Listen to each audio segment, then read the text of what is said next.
Et si tout s'arrêtait aujourd'hui, et si ce souffle que tu prends maintenant était le dernier, on parle souvent de la mort, mais sans vraiment y penser, comme si ça n'allait jamais nous arriver. Mais la vérité est simple, personne n'échappe à la mort. Aujourd'hui, tu vas voir ce qui se passe après, pas une histoire, pas une imagination, mais une réalité que tu vas vivre. Qul alhamdulillah wa salamun ala ibadihi alladhina astafa. Bienvenue à toi dans cette nouvelle vidéo. Si tu es nouveau, je te demande de t'abonner, activer la cloche de notification et partager la vidéo à tes amis. Et si votre cœur est prêt à découvrir, commençons. Le moment arrive sans prévenir. Ton corps devient lourd. Ta respiration se bloque. Tu sens que quelque chose change. Quelque chose d'irréversible. Tu veux parler, mais aucun son ne sort. Ton cœur bat vite, plus lentement, plus différemment. Et là, toute ta vie repasse. Chaque choix, chaque péché, chaque moment où tu aurais pu changer, mais tu ne l'as pas fait. Allah subhanahu wa ta'ala dit dans le Saint-Coran, Ba'da a'udhu billahi minash shaitanir rajim, kullu nafsin dha'iqatul maut. Chaque âme, sans exception, goûtera la mort.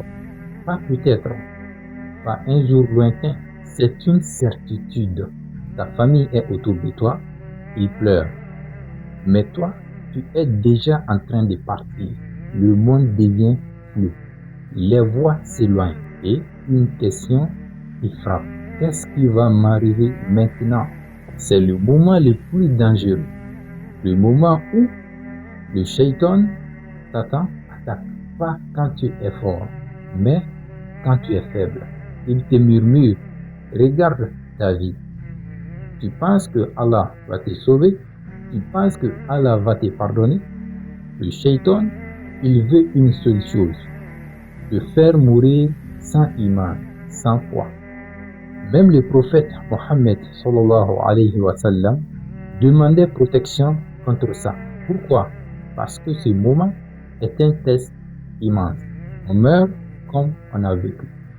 Si ton cœur était attaché à Allah subhanahu wa ta'ala, tu te souviendras de lui. Mais si ton cœur était ailleurs, c'est autre chose qui sortira. La mort n'est pas la fin, c'est un passage. Ton corps est là, immobile, mais toi, tu vois tout. On te lave, on t'enveloppe, on prie sur toi, puis on t'amène vers ta tombe. Le prophète Mohammed sallallahu alayhi wa sallam a dit Al-Qabru imma rawdatun min riyadil jannah aw khufratun min khufarin nar. La tombe n'est pas neutre, soit un jardin du paradis, soit un trou de l'enfer. Quand on te dépose dans la tombe, tout le monde part. Ta famille, les amis, ta richesse. À ce moment, il te reste qu'une seule chose, tes actions. Tu es seul, puis deux anges apparaissent, Munkir et Nakir. Ils te posent des questions simples. Qui est ton Seigneur? Quelle est ta religion? Mais à ce moment-là, ce n'est pas ton cerveau qui répond, mais ton cœur. Si tu vivais pour Allah subhanahu wa ta'ala, tu répondras. Sinon, tu resteras bloqué. Pour les croyants, la tombe s'ouvre, la lumière entre. Une porte vers le paradis apparaît. Paix, repos et sérénité. Mais pour d'autres, c'est différent. La tombe devient étroite, oppressante, une chaleur insupportable. Une porte s'ouvre vers l'enfer.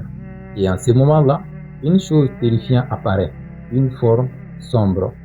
Et elle dit, je suis tes actions, tes péchés, tes paroles, ton injustice. Tout ce que tu pensais oublier est là. Aujourd'hui, tu es encore en vie. Tu peux encore changer et tu peux encore revenir. Mais un jour, ce moment arrivera sans prévenir. Allah t'a donné du temps. La question maintenant, qu'est-ce que tu vas en faire? Si ce rappel t'a touché, Abonne-toi pour ne pas oublier cette réalité et rejoins notre communauté WhatsApp pour garder ton cœur éveillé chaque jour. On se donne rendez-vous pour une nouvelle vidéo. À très bientôt. Wassalamu alaikum wa rahmatullahi ta'ala wa barakatuhu.